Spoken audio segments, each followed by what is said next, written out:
Yeah, guys, I'm not sure this is going to end anytime soon here, guys. But all right, this is a suggestion via a channel member. Iran fires fifth wave of missiles into Israel. Let's go ahead and check this out. Let's see where this takes us. Let's jump into it. Iran began firing more missiles into Israel moments ago. Chief Foreign Correspondent Trey Yingst is live from Tel Aviv with more on that. Trey. Yeah, John, we have some video captured by our cameraman, Yaniv Turgeman. Off in the skyline, we could see these incoming ballistic missiles. They appeared as if they were headed toward the port city of Haifa in northern Israel. Okay. The entirety of the country has gotten an alert to head into bomb shelters. This is still an ongoing event, but you can see this video here just captured by Fox News as these missiles were streaming through the skies of Israel. We do know some of them were intercepted. We could hear some distant booms as some of the advanced missile defense systems were engaging these incoming ballistic missiles. But this is an indication that the Iranians have now launched a fifth wave over the past 24 hours, targeting different parts of Israel. We don't know yet how many of these missiles actually landed and hit targets, but we can tell you this is a significant attack for all of them to come at one time. Certainly, we could see from our vantage point more than 15 of them all flying through the skies of Tel Aviv. And again, this was in the distance because if you go along the coast from Tel Aviv north along the Mediterranean, you'll get to the port city of Haifa. And it does appear that was the city that was targeted. You saw earlier today those images from the aftermath of a ballistic missile strike in central Israel, completely destroying an entire block in a neighborhood, killing 2 people and injuring dozens of others. These are very significant and powerful missiles that the Iranians are using. And reports right now indicate that the Israelis are striking a variety of different targets in Iran. I'm just reading. Yeah, guys, and Iran definitely has a gigantic stockpile of these. A variety of different targets in Iran. I'm just reading from my phone here, John, because there are some initial reports coming in from Haifa of at least 1 impact. And again, we have this video showing you what it was like as these missiles were soaring through the skies of Israel. And again, the initial reports, at least 1 impact. But when you watch this video, it appears there could be even more than that. We will, in the minutes and hours ahead, get more information from local authorities and, of course, from the IDF to understand just how extensive this recent barrage was. But what we can report at this hour, Iran has launched a 5th wave of ballistic missiles against Israel, targeting the northern port city of Haifa. John? It is described as like trying to hit a bullet with a bullet when you intercept one of these ballistic missiles, Trey. So although Israel has done amazing things with its Iron Dome and David's... Yeah, guys, the problem is that they're relying on it too heavily.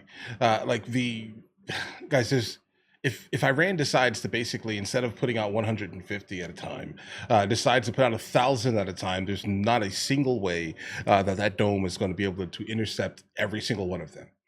Guys, there's no way here. Sling systems, other anti-ballistic missile systems, you know, low flying and high flying, some will get through apparently. Yeah, they definitely. Yeah, absolutely. And Israeli officials tell us the Americans are indeed helping to shoot down these incoming missiles. They're likely using the Patriot system or even the THAAD system to do so. It's very expensive to shoot down these missiles, and it does take time to prepare the air defenses.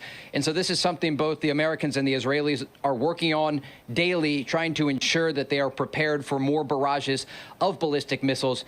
And one senior Israeli intelligence source that I spoke with earlier today said, look, they want this conflict to be over in a matter of days, and they believe... Guys, sorry, it's not going to be.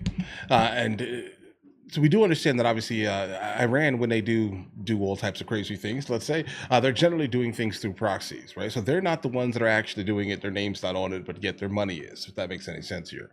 But the problem here is that, guys, when you preemptively strike a nation, regardless of what you feel about said nation, they're still a sovereign nation. And if you think that they're not going to consistently now go harder than ever, you're wrong. This is what's going to happen now, guys. And for some unfortunate reason, guys, we're going to get sucked into another country's battle. It can succeed in that objective, but this official warned it will be a very difficult week for the Israeli people.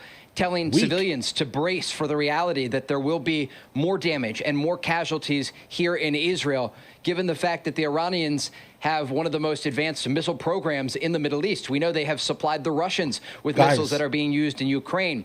We've seen the destruction these missiles have caused to major population centers here in Israel, and they are targeting a variety of different things here, making it very challenging for the Israelis to decide where to put their air defense systems, when to activate them, and how to shoot down this amount of fire that's currently happening. John? Meantime, Prime Minister Netanyahu suggested that there will be more attacks on Iran, that they have many more targets available to them, and that they intend to decapitate Iran's nuclear program. So as these missiles are flying at Israel, there could easily be Israeli attacks on Iran going on right now as well, right? Yeah, guys, that's definitely going to happen. And so how can we sit here and try to, act like it's going to be a week, guys? It's not going to be a week. Because if they keep going, if Israel keeps going, Iran is going to keep going. And Iran is not going to stop because, again, just like they pointed out here, they are generally the ones who, they have a gigantic missile program. So imagine what their stockpile looks like. You poked a sleeping bear here, guys. Absolutely, and I don't want to speculate much on why Haifa is the current target for the Iranians, but we should look at something that happened earlier today. An Israeli official speaking to Fox News said that the Israelis targeted a gas field belonging to the Iranians in the southern part of the country, near to Bandar Abbas. This is very close to the Strait of Hormuz.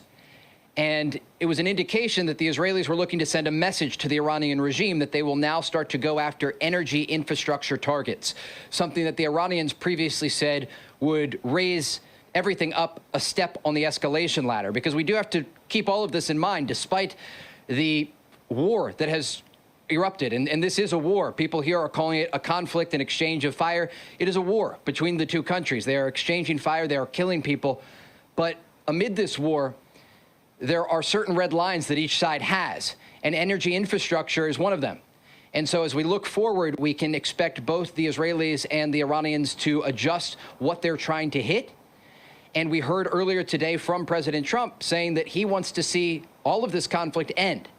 And so the question is, will the Israelis and the Americans be able to say enough or do enough to get the Iranians back to the negotiating table? At this point, that seems far-fetched, but this can't go on forever. And that is the big question that ultimately will come after this round of violence slows down and the missile fire that we have seen toward this country slows down. People will start to discuss what comes next. And there is a question of if there will be room for diplomacy or if this will just relentlessly continue. There are certainly many here who say the Israelis will continue to go after both Iran's nuclear program and also a variety of senior officials there to ensure that they meet their objectives. And an Israeli source telling Fox News today there are 3 objectives: to weaken Iran's nuclear program, to take out the country's ballistic missile program, and to stop what this source calls an existential threat to Israel's safety and security. And this source says if they're able to do that, they would end this round of conflict with Iran. John? Yeah, that's not going to happen, guys. It's just not. It's just, guys, you can't. Regardless of whatever moral high ground you are attempting to place yourself on, you preemptively struck another country, right? Like this, the other country is not just going to bend over in this context here. They're not going to come to the table or do anything. You have just basically decided that you are going to enter into some type of like serious kerfuffle with this other nation.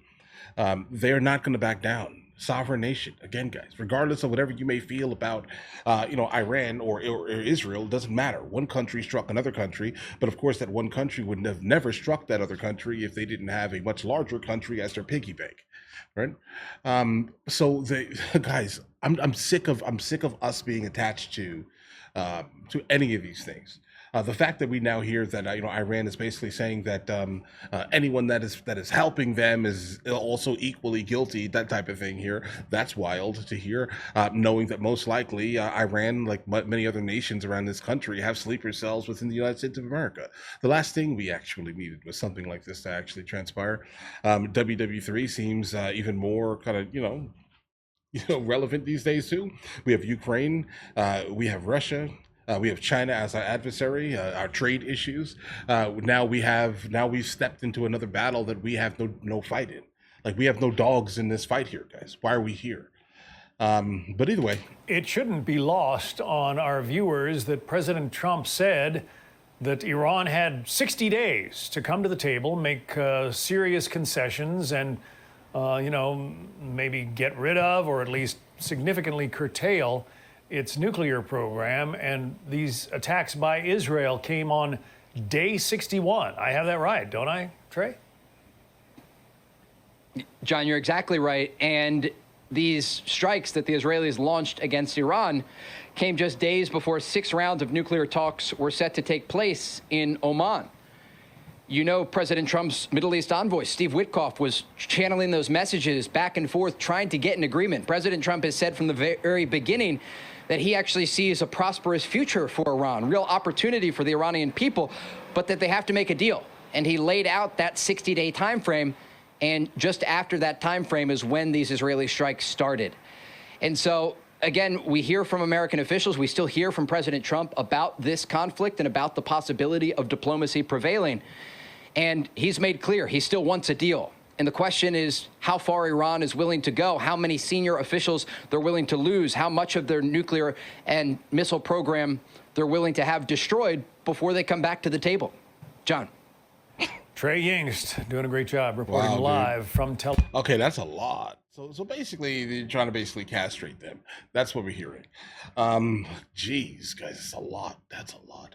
Guys, I hate seeing things like this. I don't like the concept of like people even have to deal with any of these things personally. It's just not something that I am interested in. I'm not interested in the I don't know. Maybe I'm broken, guys, right? But like when it comes down to this, it's like, bro, why would they want to speak to you now? You understand what I'm saying here? Like, I'm trying to I need to see both sides of the scenario so I can understand it. Obviously, Iran has a lot of nefarious, things going on with them. That's just a reality. We were heavily involved in Iran, in the 70s and so, etc. Right? But they have a lot of issues. Similarly to Putin, bro. Like you gonna sit here and trust Putin by any means? No, I don't trust Putin, and I don't trust anything Iran oriented in terms of the government, guys. The government is not the people. Obviously, the people generally fine in every nation around the world. It's generally just the governments, guys. But I just can't imagine Iran coming to the table and wanting to sit here and speak to Israel now. I can't imagine it. They're just going to go hard. You can never now officially, if you thought you couldn't trust anything that came out of Iran's mouth, let's say in terms of the government, now even worse now. Like we cannot keep destroying other civilizations and cultures for one specific culture. That's starting, guys. It's starting to look crazy. Okay, I have no dog in any of these fights here. I'm just looking at it from the outside, like. Okay, what is it? Why is it so special? I don't understand it, bro. Like people are people, bro. But what makes I don't know, guys. I don't know. I don't see it. Right? Maybe guys. I'm out. I'm generally. How do I say this nicely here? With new information, I have no ability changing my exact thought process. Maybe someone needs to send me a video, kind of explaining to me why Israel. Right? Like, I think someone needs to help me out there because I don't get it. What is it about that specific country? Like what is it about it? I don't get it, guys. I truthfully don't understand it. But if I had to choose between Israel and Iran, it'll probably be Israel because again, you don't trust a single thing that comes out of the mouth of the government coming from Iran. You don't do that. Those are just the rules here. And Netanyahu is not like an amazing individual. I'm sure he's good for his own specific people, but he, like listening to him speak, I wouldn't say that he's like the most amazing individual. So I definitely don't see this ending though, guys. Let me know in the comments what you guys think though. If you guys are new here, please like and subscribe. In the meantime, I'll catch you guys later.